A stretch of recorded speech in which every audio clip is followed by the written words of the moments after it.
समुद्र मंथन कीजिए। पर इतना भी कह दिया कि अकेले नहीं कर पाओगे, दैत्यों का सहारा ले लेना, क्योंकि आपके पास इस समय बल नहीं है। अब बल नहीं है तो क्या किया जाए। देवता दैत्यों के पास जाते हैं, अमृत के बारे में बताया, समुद्र मंथन के बारे में बताया। समुद्र मंथन दैत्य और देवता करने लगे। बासुकी नाग की जो है रस्सी जो है बनाई गई, उनसे प्रार्थना करी गई।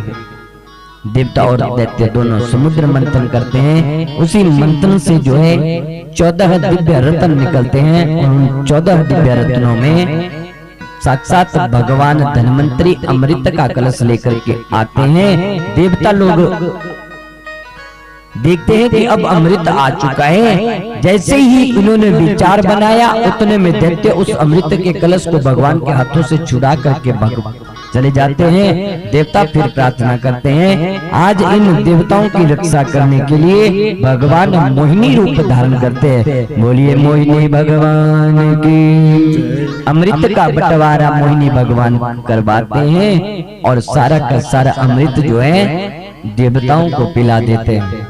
सूर्य और चंद्रमा, कथा ध्यान से सुनना, सूर्य और चंद्रमा को अमृत पिला रहे थे मोहिनी भगवान। इन्हीं के पास जो है एक दैत्य बैठ जाता है।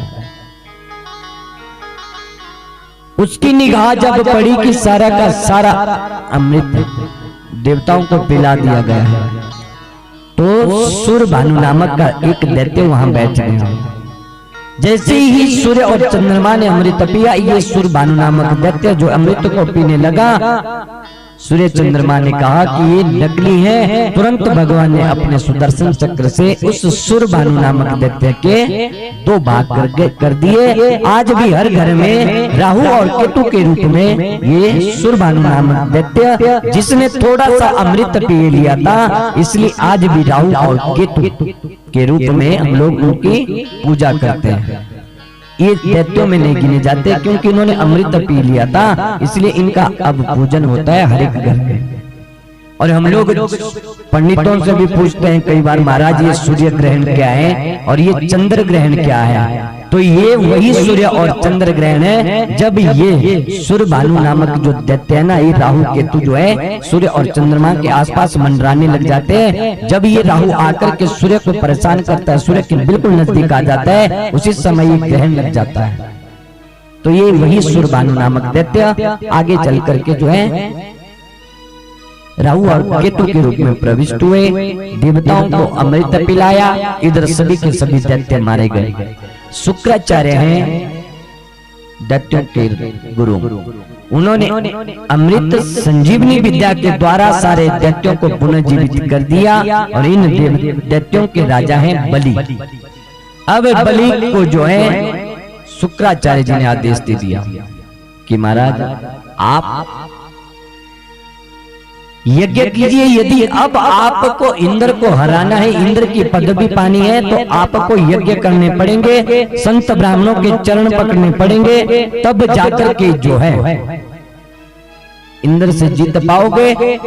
अमृत पी लिया था देवताओं ने, अब मार तो सकते नहीं, मार सकते नहीं, भले ही देवताओं में बल नहीं, उनको शाप लगाया, पर अमृत पीने के कारण इनको अब कोई मार नहीं सकता। इसलिए शुक्राचार्य जी ने बलि को आदेश दिया, तुम जो है खूब यज्ञ करो। यदि 100 अश्वमेघ यज्ञ तुम कर दोगे तो स्वयं इंद्र अपनी पदवी छोड़ देंगे। यज्ञ होने लगे। अंतिम यज्ञ जब यह राजा बलि कर रहे थे, उस समय देवताओं की जो माता है, नाम है जिनका अदिति, ये घबराने लगी, कश्यप जी के पास जाती है, महाराज अब मेरे बालकों का क्या होगा? अब तो यदि ये यज्ञ पूरा हो गया तो मेरे बेटाओं को जो है सिंहासन छोड़ना पड़ेगा और ये दैत्य जो सिंहासन को पालेंगे। कश्यप जी ने कहा कि आप चिंता मत करिए। पयोव्रत के बारे में बताया, 12 दिन दूध पान कर अदिति मैया ने वह व्रत किया और आज साक्षात भगवान ही जो इन देवताओं का कार्य सिद्ध करने के लिए बामन रूप लेकर के अदिति मैया के गर्भ से प्रविष्ट होते हैं। बोलिए बामन भगवान की, वामन भगवान का प्राकट्य हुआ और सारे के सारे देवी देवता जो है